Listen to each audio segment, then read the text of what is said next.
गुरुजी ने क्या उदाहरण दिया कि भाई दो बैल हैं किसान के पास, एक बैल तगड़ा है, दूसरे को चारा नहीं चलने दे रहा, तो किसान क्या करेगा? उसके पास दो तरीके हैं। या तो उस बैल को, जो बैल ज्यादा खूंखार है, मारता है, पीटता है, उसको दूर बांध देगा, दूर बांध देगा तो वो दूसरे बैल को नुकसान नहीं करेगा। या फिर जो बैल जो तगड़ा है उसकी खुराक किसान कम कर देगा, खुराक कम कर देगा तो थोड़े दिनों में कमजोर हो जाएगा, तो फिर वो मारना भूल जाएगा। तो यदि हम दूर हो गए तो दूर होने से बात नहीं बनेगी, क्योंकि मन नहीं मरता, वो तो दूर होकर इच्छा करेगा। हमने तो विधान के अनुसार चलना है, हमने संयम रखना पड़ेगा, मालिक के विधान अनुसार चलना पड़ेगा। तो हमने वासना को कम करना पड़ेगा, इच्छाओं को कम करना पड़ेगा। नहीं, मन की इच्छा कभी समाप्त नहीं होती कभी भी। तो अब क्या है, और आगे बढ़ना पड़ेगा हमने। अब जैसे हम पूज्य गुरुदेव भगवान को, विशेषकर सभी साध संगति से जुड़े सत्सेवक भाई बहन, संडे को बड़ी भोग की आरती के साथ भोग लगाते हैं। और संडे को माता बहनों की इच्छा होती है कि हम गुरुजी के लिए 2-4 मिठाई बनाएं और कोई बढ़िया बढ़िया आइटम बनाएं अपने भगवान के लिए। श्रद्धा भाव से बनाती हैं माता बहनें, और 4-5 प्रकार के या 10-15 प्रकार के व्यंजन परमेश्वर के आगे रख दिए जाते हैं, भोग लगाया जाता है। फिर हम क्या किया करते थे, फिर भोग लग गया तो भोजन तो खाना ही है। फिर वो भोजन हमारे सामने वो अलग अलग वो परोसा जाता था, कचौड़ी अलग, पकौड़ी अलग, उतना ही एक्स्ट्रा और भी तो बनता था भंडारे में। और एक्स्ट्रा भी बन रहा था। तो सारा आइटम अलग अलग डाले जाते थे, एक एक पीस, 2-2 पीस जैसे भी हैं उस थाली में। और हम क्या करते थे, हर एक का अलग अलग टेस्ट लेते थे। पहले कचौड़ी खाई, फिर पकौड़ी खाई, फिर नमकीन खाई, फिर बूंदिया खाए, फिर कोई, हमारे एक भगत जी हैं जयपुर में, वो तो बताओ मिर्ची की बर्फी बना देते हैं। मिर्ची की खाएंगे, हाँ सब्जी बनती है उसकी। हाँ, पता नहीं वो काहे के परमल की बनाई, काहे की बनाई तो थी वो परमल की। अब वो हरा हरा लगा तो मैंने सोचा भगत जी मिर्ची की बर्फी बना दी तुमने, बड़े कमाल के कारीगर हो। बताया भगत जी परमल की ऐसे ऐसे बनती है, यूट्यूब पर देखा था। मैंने कहा ठीक है। तो सबका हम क्या करते हैं, अलग अलग टेस्ट लेते हैं। लेते कि नहीं लेते? हमें ज्ञान नहीं था। हम क्या कर रहे थे, वो टेस्ट हम दे किसको रहे हैं? काल को, मन को दे रहे हैं ना। सूक्ष्म रूप में मन अपनी खुराक जमा कर रहा है अलग अलग प्रकार की, वो भी प्रसन्न है, लेकिन हम ठगे जा रहे हैं। ठीक है जी। और इतना ज्यादा खा लेते थे जिसकी आवश्यकता नहीं थी, क्योंकि सारे आइटम एक एक तो खाना ही पड़ेगा। अब उतनी आवश्यकता पेट को है नहीं, लेकिन जबरदस्ती ठूस रहे हैं, खा रहे हैं। संयम नहीं हो रहा ना, भगवान का विधान टूट रहा है। अब क्या करना है भाई बहनों ने? ठीक है, कभी महीने में, 15 दिन में, 20 दिन में या सप्ताह में, जैसे भी आप बड़ी भोग की आरती के साथ भोग लगाते हो, चाहे अपने घर पर, चाहे साध संगति में, क्योंकि नियम तो हर जगह समान रूप से लागू है। अब हमने क्या करना है भाइयों और बहनों? हमारे भोजन पानी का सिस्टम तो वही चलेगा जो हम रोजाना कर रहे हैं। ठीक है, अगर मैंने एक टाइम खाना तो एक टाइम ही खाना है। अच्छा, ये एक टाइम खाना सबके लिए जरूरी नहीं है। कहीं ये हो जाए कि लो जी ये तो सबके लिए नहीं। मान लीजिए कोई मजदूर आदमी है, बड़ी मेहनत करता है, खेत में काम करने वाला कोई अपना जो है किसान भाई है, उसको तो बड़ी मेहनत करनी पड़ती है। वो 2 टाइम खाओ, सुबह भी खाओ, शाम को भी खाओ। आवश्यकता है नाश्ता भी करो, लेकिन पहले की तरह पेट मत भरो, संयम तरीके से खाओ। जितनी आवश्यकता उतना खाओ कि धंधा करते समय दिक्कत ना हो और भजन करते समय दिक्कत ना हो। संयम से खाओ, भले दोनों टाइम खाओ। और जिसको लगता है कि मेरा तो एक टाइम से काम चल रहा है, तो बहुत अच्छी बात है। अरे जब शेख फरीद दिन का 10 ग्राम अनाज खाकर 12 साल तक जिंदा रह सकता है, 12 साल तक गोपीचंद भर्तरी आधा अधूरा भोजन खाकर जीवित रह सकते हैं नकली भक्तियों में, उस नकली भक्ति में, नकली गुरुओं की शरण में, तो हम तो साक्षात परम ब्रह्म परमेश्वर कबीर देव सतगुरु रामपाल जी के भगत हैं, उनके चरणों में हैं। हमें सत भक्ति प्राप्त है। हमारा कैसे बाल बाका हो जाएगा? कैसे बाल बाका हो जाएगा? गुरुदेव ने क्या बताया शेख फरीद के बारे में कि पुण्यात्मों तुम विचार नहीं करते सत्संग सुनकर। 12 साल तक कोई भी आदमी दिन में मात्र 10 ग्राम अनाज खाकर जिंदा नहीं रह सकता। उसको भगवान ने जिंदा रखा, उसकी भक्ति भाव को देखकर, उसकी श्रद्धा को देखकर। कुएं में शेख फरीद ने कसी मीठी बोली बासा, तुम चुन चुन कागा खा ली और मेरे हाडों पर का मासा। अब देखो कितनी प्यारी आत्मा, परमात्मा के लिए शरीर की परवाह नहीं की, क्योंकि वो भगवान के लिए निकली थी।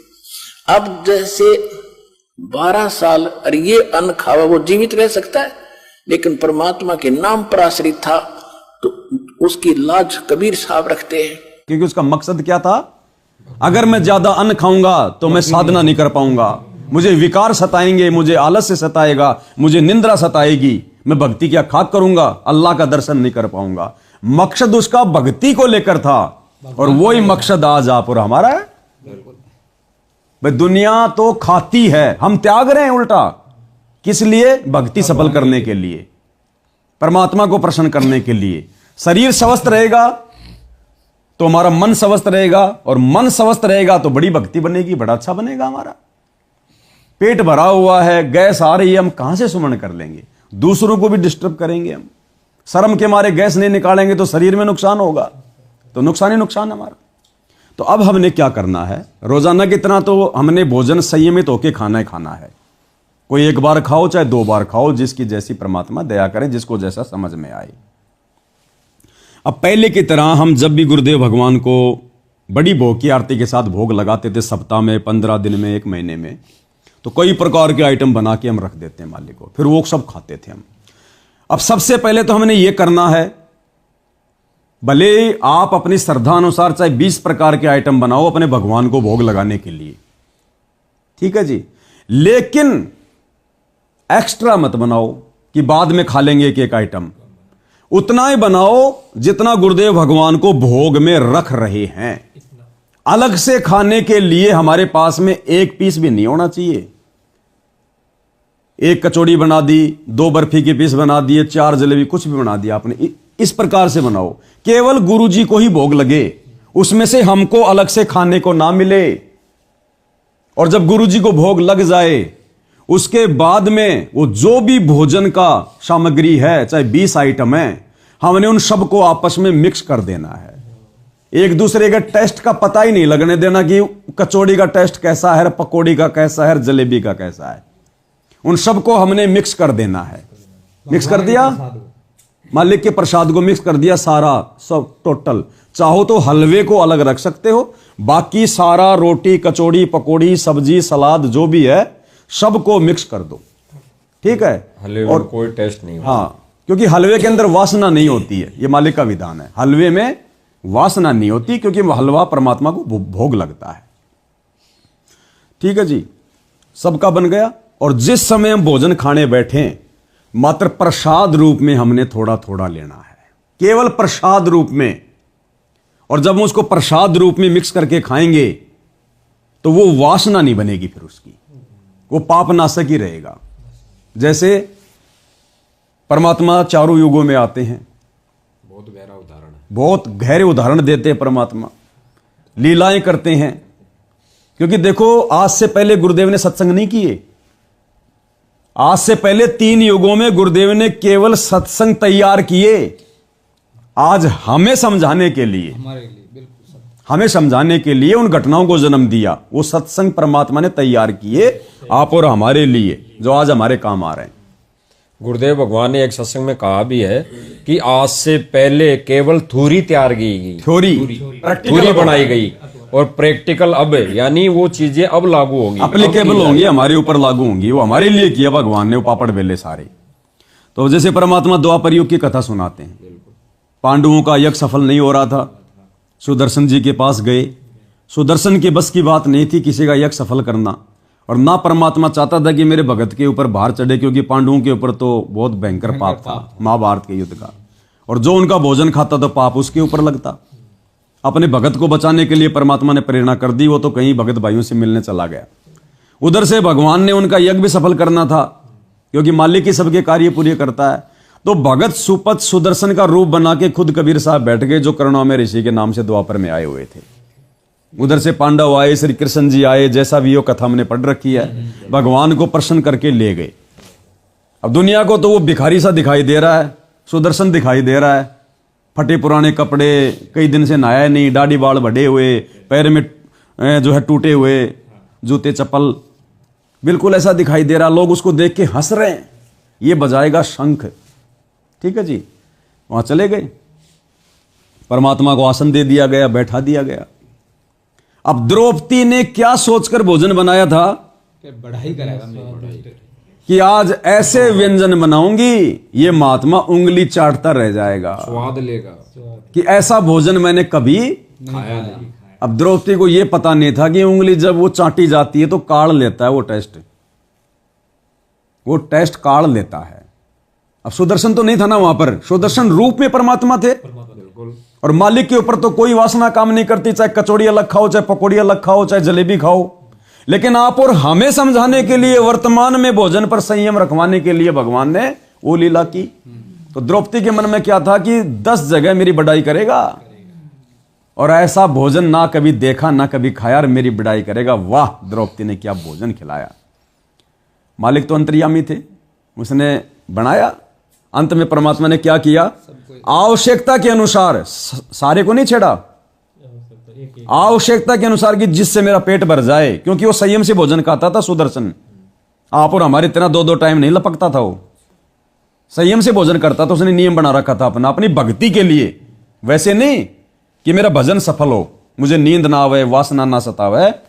वो जो भी भोजन होता था उसके अलग अलग सबको मिक्स कर लेता था, उसका नियम था सुदर्शन का। वही परमात्मा ने की लीला, और उसके 5 ग्रास बना लिए, लड्डू जैसे, मतलब उसके 5 भाग बना लिए कि भैया बस इसमें मेरा काम तमाम हो जाता है। वही लीला की भगवान ने, और 5 ग्रास परमात्मा ने खा लिए। द्रौपदी देख रही थी, द्रौपदी के मन में दोष आ गया ना। अब देखो, इसमें 2 बातें हैं। अब ऐसा करने से क्या होगा, एक तो भोजन बनाने वाले के, भोजन करवाने वाले के जो है वो कर्म नहीं बिगड़ेंगे। भले हम भगत हैं, हमारे घर पे कोई भगत जी आ गए तो हमारी भी इच्छा होती है कि बहुत अच्छा भोजन बनाएं, हैं, बहुत अच्छा भोजन बजाएं, कोई कमी ना रह जाए। तो ये भी हमारी कमजोरी है कि ये मेरी प्रशंसा करे, वैसे ना करे तो भोजन खा के मन ही मन में करे कि यार बहन जी ने सब्जी बड़ी अच्छी बनाई। अरे भगवान ने बनवाई, बहन ने क्या खाक बनाई। तो हमने प्रशंसा भी नहीं करनी उसकी, और भोजन में अगर कोई वो कमी है तो हमने उसकी कोई जो है मतलब कि बुराई भी नहीं करनी। जैसा मिल गया वैसा हमने खा लिया। वो भी भगवान ने परीक्षा ली है। हाँ, वो भी मालिक की परीक्षा समझो। देखिए भोजन में व्यस्त है कि भोजन के लिए आया है, भोजन में टेस्ट ढूंढ रहा है, भक्ति में टेस्ट ढूंढ रहा है। तो इससे क्या होगा, बनाने वाले के मन में फिर दोबारा कभी ये नहीं आएगा कि मैं बहुत अच्छा बनाऊं, ये करूं वो करूं। वो सिंपल तरीके से बनाएगी कि यहां पर कुछ वाह वाही तो मिलनी नहीं है, तो उसके भी कर्म बिगड़ने से बचेंगे। दूसरा, परमात्मा ने क्या उदाहरण दिया, हमें क्या समझाना चाहा कि आज तो मैं ये अलग अलग खा लूंगा, कचौड़ी, पकौड़ी, समोसे, जलेबी। अब आज तो मेरे को मिल जाएगा ये, और मन को आनंद भी आ जाएगा, मन की खुराक भी तैयार हो जाएगी। कल को जब वापस मेरी झोपड़ी में जाऊंगा, मैंने तो वही खिचड़ी खानी, फिर ये मन कहेगा बेटा कचौड़ी नहीं आई, पकौड़ी नहीं आई, अरे जलेबी बना ले, उसने बहुत अच्छी बनाई थी। हमारा मन भटकाएगा, हमें भटकाएगा, ये तरह तरह की इच्छाएं जागृत होंगी।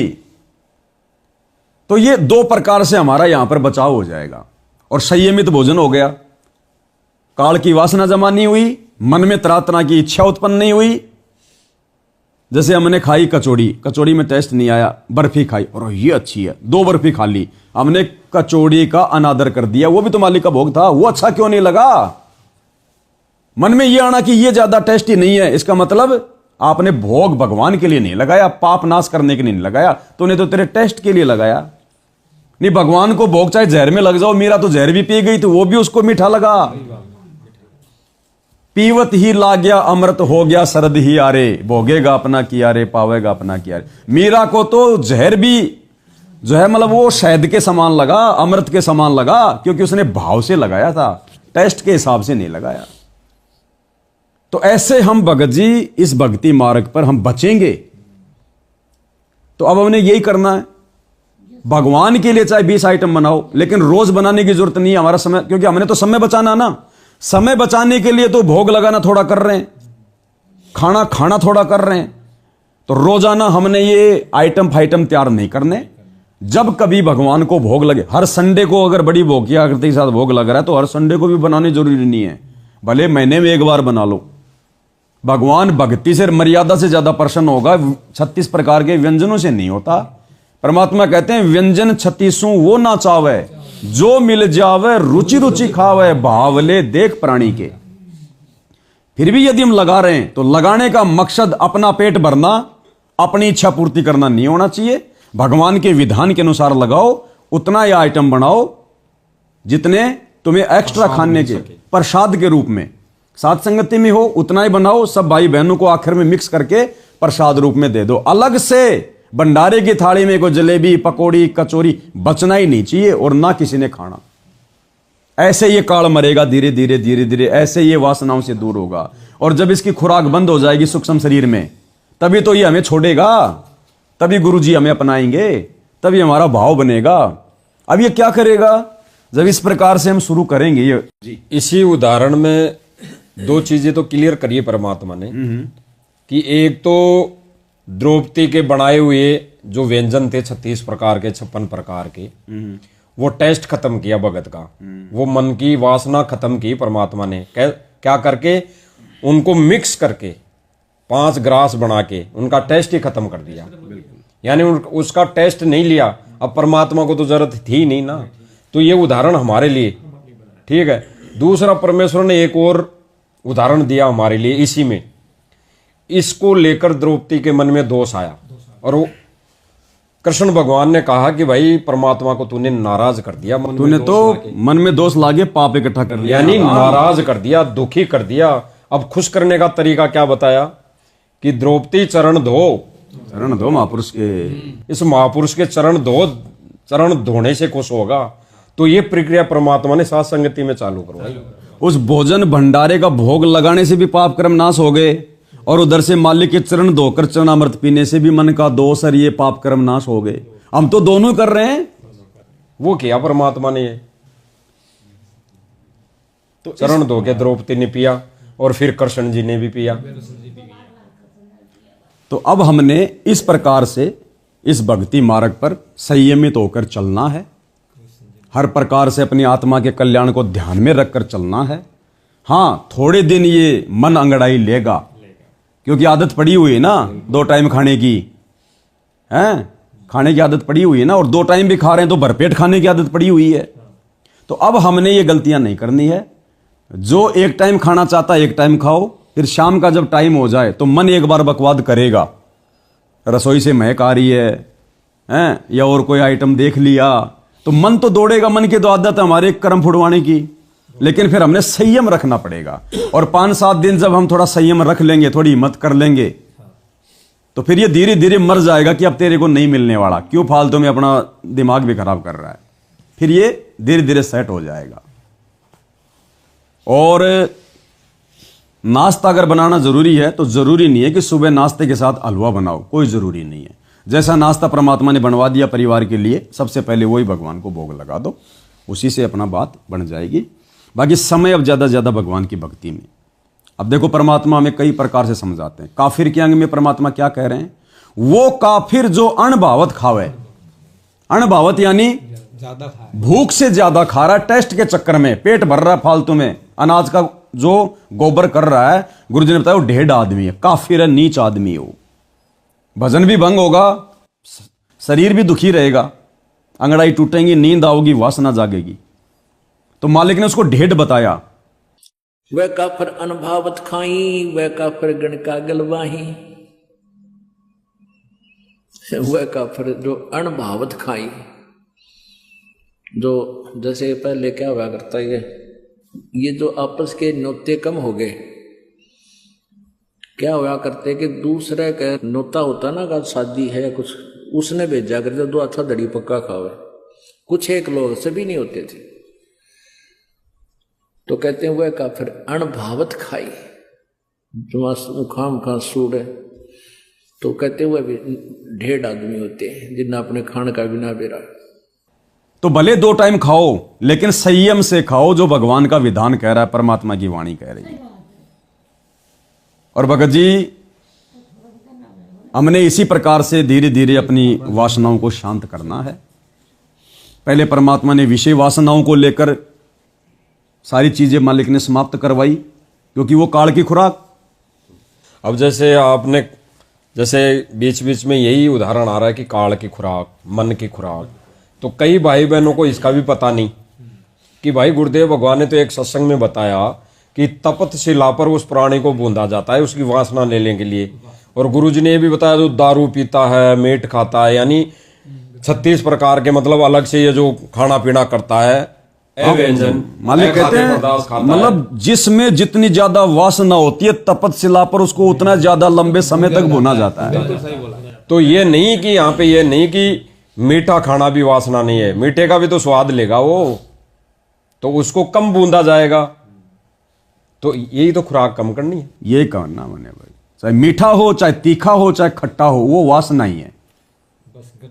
और ज्यादा तीखा ज्यादा मीठा खाना वैसे भी शरीर के लिए हानिकारक ही है। ज्यादा भोजन करना वैसे भी शरीर के लिए हानिकारक है। और गांव में तो कहावत है कि ज्यादा खाता आदमी मर जाए, कम खाता नहीं मरेगा। डॉक्टर भी सलाह देते हैं बीमार आदमी को भी, हम तो समझते हैं, बीमार को भी कहता भैया भोजन कम कर, एक टाइम कर, दाल का पानी पी, ये खाली करे कोठा पहले भर रखा तूने। अब तो जगत भी बोलता है कि भाई व्रत क्यों करते हो, भगवान तो हम दिखता ही नहीं है, कि यार पेट का संयम हो जाता है, ये जवाब देते हैं। तो इस प्रकार से भाई और बहनों, हमने गुरुदेव भगवान के आशीर्वाद से ये करना है। और दूसरे भगत भाई बहनों के घरों पर हम जाएं, मान लो कभी परमात्मा दया कर दे, कोई सेवा है दूसरे भाई बहनों के घरों पर यदि हम चले गए, तो वहां भी भगत भाई बहनों ने इसी प्रकार से, भोजन बनाने वालों ने भी संयम रखना है। ये नहीं कि लो जी भगत जी आए, आज तो खीर बना लो, आज तो दही बड़े बना लो, आज तो हलवा बना लो, पूरी बना लो। उस भगत के आने के उपलक्ष्य में स्पेशल नहीं बनाना, वरना फिर भोग तो लगाओगे भगवान को, फिर वो भगवान को समर्पित नहीं होगा, क्योंकि तुमने भगवान को ध्यान में रख के नहीं बनाया, तुमने भगत को ध्यान में रख के बनाया है। बनाओ तो भी भोग के लिए, केवल भोग जितना ही। हाँ, मालिक को लगाना है तो बना लो, लेकिन किसी भगत के आने की खुशी में स्पेशल बनाना नहीं। जैसा तुम खा रहे हो वैसा ही उसको खिलाओ। और ना हमने वहां जाकर कि लो जी भगत जी ने 4 आइटम बना दिए, खा लो आज, तो आदत फिर ऐसे बिगड़ जाएगी। उसी समय हमने, जैसे आपके घर पर आए, हमने 2 अचार निकाल दिए कि भैया जो परमात्मा ने जो दया करी वही खाएंगे भाई, सीधा सादा। दास तो यहां तक प्रार्थना करेगा, रोटी को चौपड़ो भी मत भाई, रोटी को चौपड़ के मत खाओ, घी की भी वासना जमा हो रही है। और रोटी पर, हाँ, गुरु भगवान को तो चौपड़ के खिलाएंगे, वो ही प्रसाद रूप में खा लेंगे। अपने लिए हम जो बना रहे हैं, सादा रोटी बाजरे की हो चाहे गेहूं की हो, रोटी को भी चौपड़ना छोड़ दो, काल को बिल्कुल मारना है, बिल्कुल। अरे वो घी हम खा के क्या करेंगे, काल की वासना बनेगी और वो गोबर बनेगा। और वो घी अगर भगवान की हवन में डलेगा तो हमारे पुण्य बनेंगे, जोत जलेगी भगवान की। सही बात भाई, महीने में अगर हम रोटी चौपड़ रहे हैं, एक भगत के समय कम से कम भी नहीं तो 250 ग्राम घी आ जाएगा। अरे 250 ग्राम की तो 2.5 दिन जोत जलेगी परमात्मा की, हमें कितना पुण्य मिलेगा। और वहां खा के हमने उसका गोबर करना है। सत्साई भाई और बहनों, बिल्कुल मालिक की दया, मालिक की मेहर, मालिक की रजा। और भाई और बहनों, आज के इस संदेशे पर भी आप किसी भी भगत भाई के ऊपर मत जाना, यानी किसी भी भगत भाई की कही हुई बातों पर अमल मत करना। देखा देखी नहीं। कैसे देखा देखी? जो भी प्रमाण बताए, जो भी प्रमाण बताए गए, कोई उदाहरण दिया गया गुरुदेव भगवान के सत्संगों को लेकर, उस पर विचार करना गहनता से। अन्यथा अगर सोचोगे कि इस भगत ने कह दिया आज तो बिल्कुल ठीक है, तो रह नहीं पाओगे, वो रह नहीं पाएगा। केवल माध्यम किसको बनाना है? गुरुदेव को, ज्ञान को, सत्संग। गुरुदेव को माध्यम बनाएंगे, सत्संग को माध्यम बनाएंगे, तो हम इस विषय पर गहनता से विचार करेंगे और अमल कर पाएंगे, अन्यथा नहीं। क्योंकि भाई और बहनों, समय आता है, वो ठीक का समय आता है, तब परमेश्वर ये दया बगसते हैं, रजा बगसते हैं संदेशा देने की। और बिल्कुल ठीक है, क्योंकि गुरुदेव भगवान ने जो भी उदाहरण दिए पहले, जैसे अभी द्रौपदी वाला जो उदाहरण दिलवाया परमात्मा ने, बिल्कुल सही है। नहीं तो परमात्मा उनको अलग अलग भी जो व्यंजन थे अलग अलग भी ले सकते थे भोजन में। ये उनका मतलब लेके उनका स्वाद भी चख सकते थे, यानी 56 प्रकार के जो भोजन थे उनको 56 बार वो खा सकते थे, लेकिन परमेश्वर ने विधान तोड़ा। किसका? उस स्वाद का, सांसारिक विधान तोड़ा। परमेश्वर ने वो हमारे लिए करके बताया, अपना विधान। बाकी परमात्मा को तो कोई स्वादगार उनका वो था ही नहीं जिक्र। और फिर परमेश्वर ने जो मिक्स करके जो हमारे को बताया, जो भी आइटम बने उनको मिक्स करके दिया, तो स्वाद यानी उन व्यंजनों का जो भी तीखापन था, स्वाद था, खाटापन था, मीठापन था, वो खत्म किया। यानी वो हमारे लिए कि उनमें अलग अलग लेने से हमारे अंदर मन में जो विकार उत्पन्न होंगे या मन की जो वासना है वो जागृत होगी उस स्वाद को लेके, वो परमात्मा ने तोड़ा। तो यही संदेशा आज परमेश्वर ने दिलवाया है नियमित बनाकर, बिल्कुल 100% सत्य है। और आज की बात नहीं है भाई और बहनों, जैसे दास कई बार कहता है कि परमेश्वर ने जो दरबार है दास के घर में, तो परमेश्वर ने सिंगल फोटो बहुत पहले ही करवा दी थी। ऐसे ही परमेश्वर ने आज से नहीं भाई और बहनों, ये जो संयम, ये भोजन भंडारे का संयम परमेश्वर ने तो दास से तो सालों पहले ही करवा रखा था। एक ही टाइम भोजन करता था, और अगर 2 टाइम भी कर लिए, नियम तो था नहीं। जैसे आज जो संकल्प की बात आई, वो संकल्प ऐसा नहीं था कि मुझे ये ऐसा करना ही है, वो संयम वाली बात है। दास दो टाइम लेता था तो एक रोटी। तो बहुत पहले ही, अभी बीच में जैसे ही कुछ हुआ, साथ संगतियों में जाना हुआ, तो वही जो से अलग अलग पकवान बनता, फिर पुरुषगारी करना अलग अलग व्यंजनों की, तो अलग अलग स्वाद लेना, तो वो ज्यादा हो गया था। ज्यादा होने से दास को भी पता लगा कि भक्ति नहीं बन पाई, सुमरण नहीं हो पा रहे, और भक्ति में मन नहीं लग रहा, खड़ा नहीं हो पा रहा, खड़ा होकर आरती नहीं कर पा रहे। तो वो सारा सिस्टम हो गया था। फिर से परमेश्वर ने फिर वही प्रेरणा की कि भाई ऐसे भक्ति नहीं बनेगी, जैसे पहले भक्ति परमेश्वर ने करवाई, जो संयम रखवाया वैसे वापस करना पड़ेगा। फिर दास ने जैसे संयम रखा है, भगत जी के भी विचार सामने आए, भगत जी ने भी संयम रखा इन चीजों पर, तब परमेश्वर ने वास्तव में ये प्रेरणा की कि वास्तव में भक्ति को अगर महत्व देना है, भक्ति को सर्वप्रथम लाना है, भगवान को सर्वप्रथम अगर रखना है, तो भाई संयम रखना पड़ेगा खान पीन पर। और खान पीन पर संयम रखेंगे तो सारी क्रियाएं, हम इस भक्ति की जो भी क्रियाएं हम कर पाएंगे, सुचारू हो पाएंगे। तो इसमें भाई और बहनों कोई मैनमेक नहीं, कोई त्रुटि नहीं, बिल्कुल 100% सत्य है। अब मानना और विचार करना वो आपके ऊपर निर्भर करता है, आपके ऊपर है, बाकी किसी के ऊपर कोई दबाव नहीं है, प्रेशर नहीं है। यहां पर तो केवल संयम रखने की बात है। अगर आप 4 टाइम खा रहे हैं, बिल्कुल 4 टाइम खाओ, लेकिन ये नहीं कि फिर 4 टाइम खा रहे हैं तो 5 किलो अनाज खा रहे हैं हम, और फिर भक्ति नहीं बन पा रही है। जैसे भाई और बहनों साथ संगति का ही ले लेते हैं हम थोड़ा उदाहरण, जो परमेश्वर ने साथ संगतियां शुरू करवाई और भक्ति का विधान बताने के लिए, भक्ति क्रिया सुचारू रूप से चालू करवाने के लिए परमात्मा ने साथ संगति करवाई। इसमें जैसे परमेश्वर को भोग लगाने की जो विधि बताई गीता अनुसार कि भोग लगाकर ये अन्न ग्रहण हमारे को करना चाहिए, तो जैसे ही वहां पर साथ संगति में भी व्यंजन बनने लगे, बन रहे हैं, अब तो खैर कम हो गया, बिल्कुल कम हो गया। तो व्यंजन हो गया, सुबह उठते ही नित्य नियम किया, नित्य नियम होते ही माता बहनें रसोई में लग जाती हैं, क्योंकि उनको व्यंजन बनाने होते हैं। तो 10 बजे तक भोजन भंडारा वो व्यंजन बनाएंगी, फिर उसका भोग लगाएंगे, 10-12 बज जाएंगी। फिर दूसरा ये भगत जी, अब माता बहन तो बना रही है भोजन, रसोई में कभी बर्तन खड़ा कर रहे हैं, कभी छूकन लग रहा है, कभी वो आ रही है, बाकी भगत भी बैठकर सुमरण नहीं कर पाते ध्यान से, नहीं कर पा रहे उस शोर शराबे में। किस वजह से? कि वहां पे वो जो भी बर्तन है वो माताएं बहनाएं काम कर रही हैं, वो बज रहे हैं, आवाज आ रही है, छूकन लग गया, छींक आ रही है, बिल्कुल नहीं कर पा रहे हैं, मतलब भक्ति नहीं कर पाए। फिर जैसे ही भोग लग गई, फिर रमेणी हो गई, असूर निकंदर रमेणी हो गई, फिर माता बहनें फल फ्रूट के प्रसाद में लग जाती हैं, मतलब 5-7 प्रकार के जो भी लाएंगे फिर उनमें लग जाती हैं, आधा 1 घंटे तक वो बनाएंगी, तो उनका समय, यानी वो भक्ति नहीं कर पाती हैं। फिर जो भगत बैठे हैं वो भी नहीं कर पाते हैं। तो सुबह का शाम का नाश्ता तो परमात्मा के दया से यदि हम मालिक से माफी मांग के साइड में कर दें तो ही ठीक है, सुमरण को ज्यादा महत्व दें। फिर भोग लगाते लगाते 4-5 बज गई, फिर संध्या आरती का समय हो गया, फिर संध्या आरती में आधा घंटा वो भोग की, मतलब जो आरती की थाली है वो तैयार करने में लग जाएगा।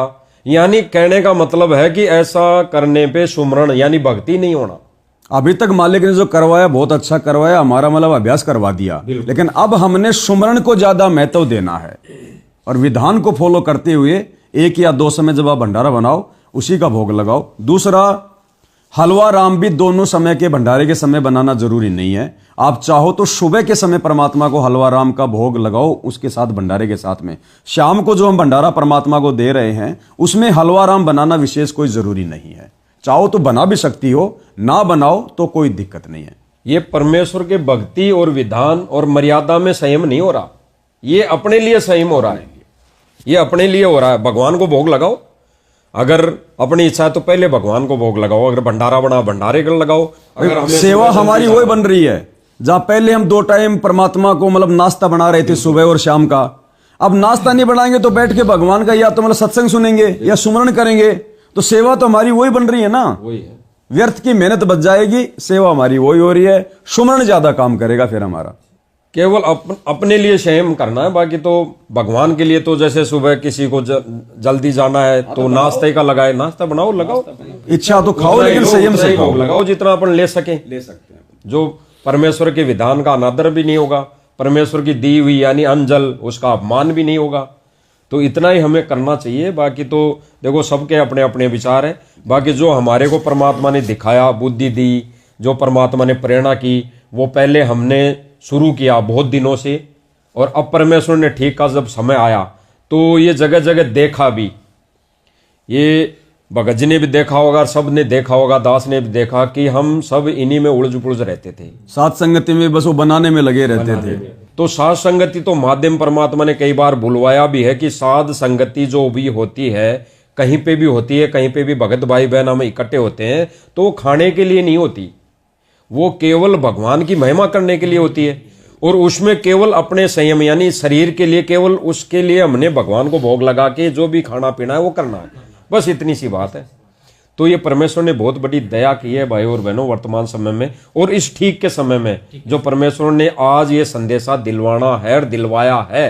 मुसलमान धर्म में गुरुदेव ने बताया जो ये रोजे शुरू हुए हैं, रोजे मतलब 1 महीने तक केवल 1 टाइम खाना, तो गुरुदेव ने क्या कहा कि ये नियम तो मोहम्मद जी ने बहुत ही अच्छा बनाया था, 1 टाइम का, इससे भक्ति भी बनती है, 1 टाइम का संयम रहता है, शरीर स्वस्थ रहता है, ये बहुत अच्छा था। लेकिन भक्ति उनके पास में शास्त्र अनुकूल नहीं थी, जिस कारण से वो शरीर स्वस्थ करके भी क्या फायदा किया। तो अब हमें भक्ति सही मिल गई, और अब हम जब ये रोजे करेंगे, अब वास्तविक रोजे तो हम करेंगे, अब भोजन पे संयम करना वास्तविक रोजा है ये, अब हमें इसका भरपूर फायदा मिलेगा। दूसरा एक चीज और है, अब हम भगत भाई बहनों ने डिमांड बिल्कुल भी नहीं करनी कि जी आज तो जलेबी बना लो, आज तो, क्योंकि वो तो कौन करवा रहा, डिमांड है मन करवा रहा है ना, तो मन के अनुसार ही तो नहीं चलना। मन के मते ना चालिए, मन के मते हजार, और ले डूबेगा दरिया में जावे हाथ से छूट, मालिक की वाणी है ना।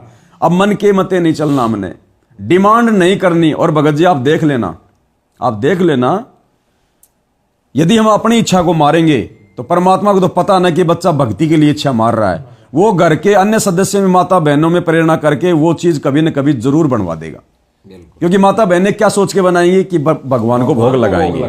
तो वो माता बहनें चाहे खीर बनाओ, चाहे हलवा बनाओ, चाहे वो जलेबी बनाओ, चाहे दही बड़े बनाओ, चाहे वो जो है वो लड्डू जलेबी बनाओ, परमात्मा उनसे जरूर बनवा देगा। लेकिन वो बनाएंगी क्यों? भगवान को भोग लगाने की स्थिति से, अपनी इच्छा पूर्ति के लिए नहीं बनाएंगी वो।